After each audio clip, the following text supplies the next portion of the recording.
Thank you for tuning in to today's edition of the Stifel Strategist. My name is Michael Benedict. I'm a director in Stifel's Financial Institutions Strategies Group, and I'll be talking today about utilizing loan surrogates within the investment portfolio. To start with, we wanted to touch on balance sheet trends across the industry, with the onset of the pandemic causing a precipitous decline in loan to deposit ratios, that ratio falling below 60% in late August, which was the first time that had happened in nearly 50 years, while securities to assets are continuing to grow in this historically low rate environment. The combination of that, along with some other balance sheet factors, has really created a tremendous amount of pressure on net interest margin, with median bank NIM falling to about 3.25% in the second quarter of 2021. Given those challenges to profitability, many portfolio managers have thought long and hard about ways to increase earnings, but in the back of your mind, you've always got questions or concerns around interest rate risk and its impact on TCE and tangible book value in rising rate scenarios. To help balance some of those competing objectives, we think that utilizing loan surrogates in the investment portfolio can be a great way to kind of walk that line. On the next slide, we have a group of loan surrogate investments and do some relative value comparisons versus agency or more traditional investment counterparts. The loan surrogate investments broadly fall into four different categories: non-agency residential MBS or RMBS 2.0, CLOs, non-agency commercial mortgage securities or CMBS, and community bank subdebt. Now, the first comparison that we want to talk through is going to be RMBS 2.0 front cash flow sequentials versus 15-year MBS. In this comparison, you're dropping your dollar price by more than 2 points versus 15-year agency guaranteed MBS, while adding close to 40 basis points of yield. There is a give in negative convexity, meaning there's more negative convexity in the RMBS 2.0 front cash flow sequential, but the overall price risk profile looks very similar, particularly in rates up type scenarios. The next comparison is going to be 30-year agency MBS versus a 30-year pass-through structure in RMBS 2.0.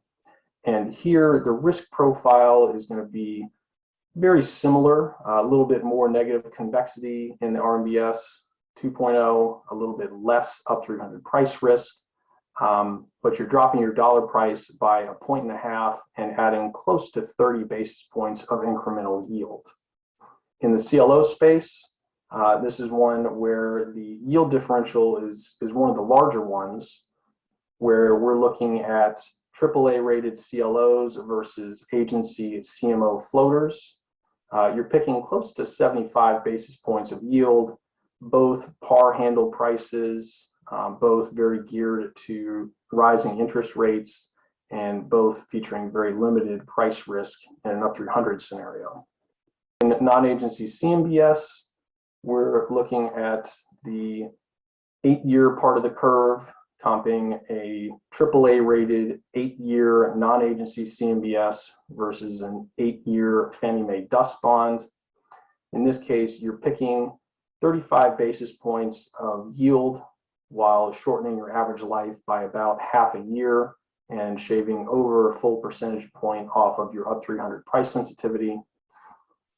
And then the final comparison that we'd like to make is going to be the only one that doesn't feature an agency as the benchmark, but in this case, we're looking at community bank subdebt as the loan surrogate and comparing that against a single A-rated 5-year financial corporates. This is the sector where you have the largest yield pickup of all the different loan surrogate categories. Moving from single A to triple B gets you about 150 basis points pickup.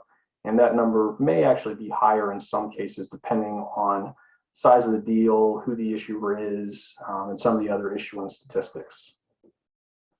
Now, We did want to make note that while this analysis focuses pretty exclusively on risk versus return in terms of yield versus price sensitivity, there are other factors to consider when investing in loan surrogates related to due diligence, ongoing credit monitoring, and things like that. That's a real factor to consider, but we do feel that all of these loan surrogate categories are good credit quality investments, feature high levels of subordination, and something that has a good home on a lot of bank balance sheets. On the next slide, we take a look at how can we incorporate some of these investments into a portfolio strategy. And to help answer that, we've canvassed a wide array of investment categories and created 3 different allocations, sample allocations, using different investments.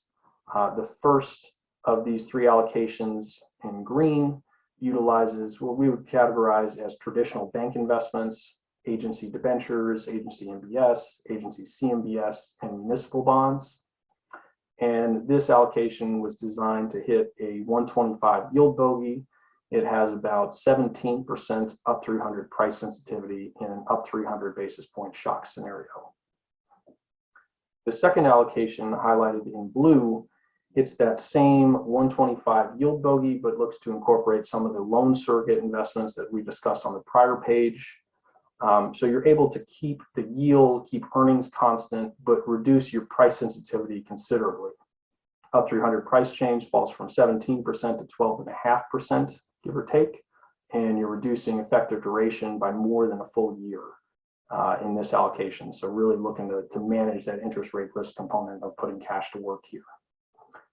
In the third allocation, we take a little bit different approach and we try to hold our up 300 price sensitivity constant at about 17%, but see how much incremental yield can we pick up by incorporating these loan surrogate investments. And in that case, we're able to pick up about 50 basis points of yield relative to that more traditional investment mix. Now, the point here is not so much to get hung up on the individual allocations, but to really illustrate that utilizing loan surrogates can give you a lot of flexibility, both to improving earnings from the portfolio, but also to managing the interest rate risk profile of the portfolio. So given that dynamic combined with the challenging loan growth environment we touched on earlier, we think that utilizing these sort of investment categories can be very additive for a lot of bank portfolios. Please contact your fixed income representative or any Stifel strategist to do a more detailed look for applications within your own portfolio.